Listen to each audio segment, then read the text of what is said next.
অনেকে পঙ্গুত্ব বরণ করেছে। এতগুলো ত্যাগের পরে আমরা এই দেশটাকে সুন্দর একটা দেশ হিসাবে আমরা পাব। আমরা বলেছিলাম সম্মানিত উপদেষ্টাকে প্রধান যে আপনি তখন আমাদের দেশে ছিলেন না। আমাদের দেশ এবং আমাদের দেশের মানুষের প্রয়োজনে আমরা আপনাকে নিয়ে এসেছিলাম।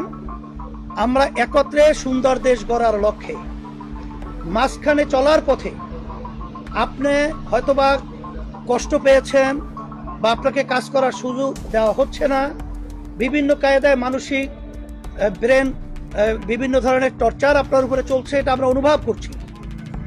আমরা বলছি যে আমরা যদি যারা নাকি রাজপথে দেশ গড়ার যোদ্ধা রয়েছে, এখানে আমরা জিতলে একসঙ্গে জিতবো, ঠকলেও একসঙ্গে ঠকবো, কিন্তু মাঝ পথে আপনি রণভঙ্গ দেবেন আর মাঝপথে সমুদ্রে আপনি আমাদেরকে ফেলে চলে যাবেন, এটা হতে পারে না। এই ধরনের চিন্তা আপনার মাথায় যেন না আসে, এইটা আমরা আশ্বস্ত করেছি।